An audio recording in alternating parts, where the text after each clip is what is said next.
Right before God moves, something strange usually happens, and most people read it completely wrong. The pressure gets heavier, the waiting gets longer, everything goes quiet, and you start to wonder if he forgot about you entirely.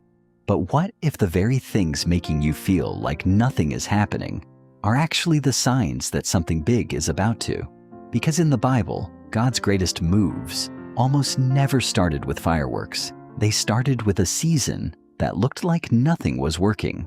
Today, I'm showing you 7 signs God is about to move in your life, and stay till the end, because sign number 4 is the one almost everybody misreads as a bad thing, when it's really the clearest signal of all. Let's get into it. Sign 1. Everything suddenly feels like it's being stripped away.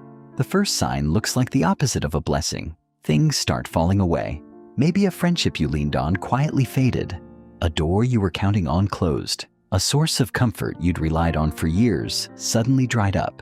And your first instinct is panic. Why is everything falling apart? But sometimes God clears the room before he fills it. He removes what you were leaning on, so you'll finally lean on him.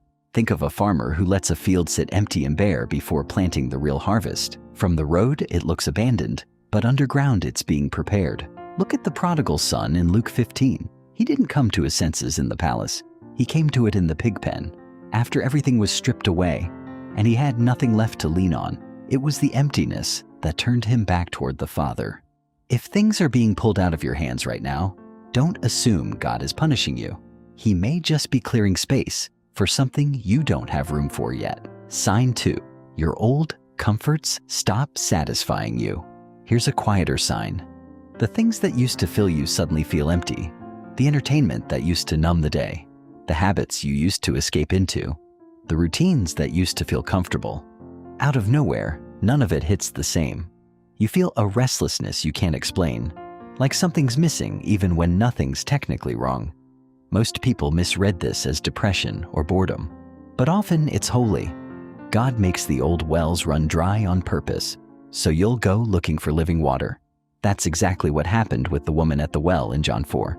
She'd been going back to the same well, the same relationships, the same empty patterns for years, and still thirsty every time.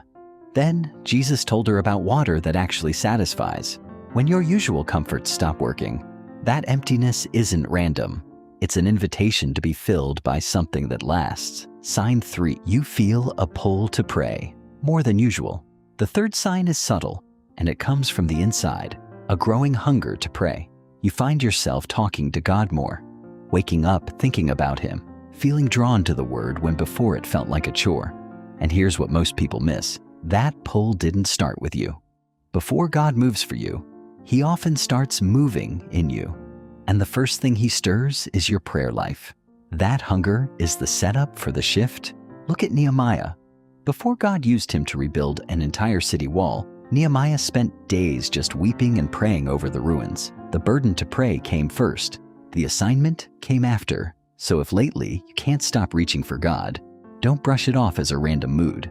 That drawing is often the quiet signal that he's about to do something, and he's pulling you close before he does. Sign 4. The attack and pressure suddenly increase. Now, here's the one almost everyone reads backwards. Right before the breakthrough, the resistance gets worse. Suddenly it's the money, then the health, then the relationship, then the discouragement, all at once. And you think, if God were really about to bless me, why is everything getting harder? But flip it around.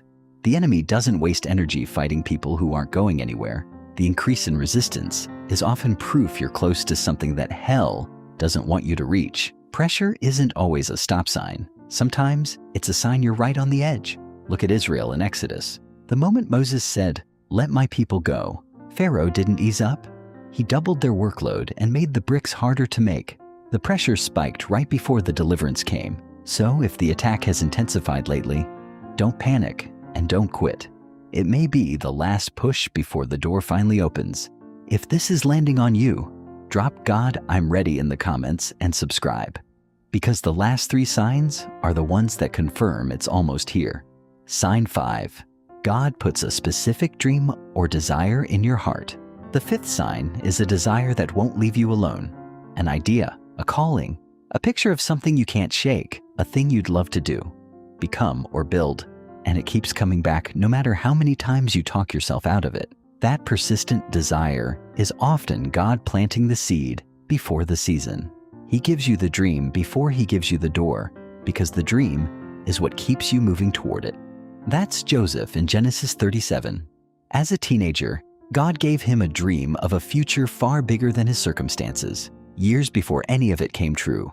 And through a pit and a prison in between, the dream came first, and it sustained him through everything until the moment arrived.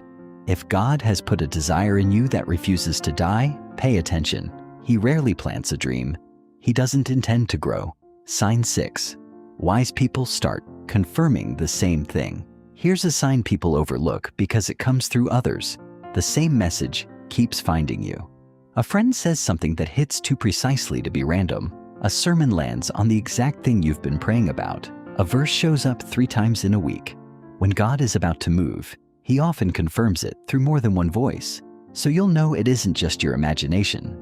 Scripture says every matter is established by 2 or 3 witnesses, and God still works that way. Look at Saul becoming Paul in Acts 9. God didn't just speak to him on the road, he also sent Ananias to confirm it independently. 2 separate voices, 1 message, so there'd be no doubt.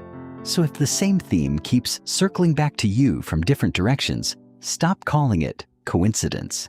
That repetition is often heaven underlining something on purpose. Sign 7.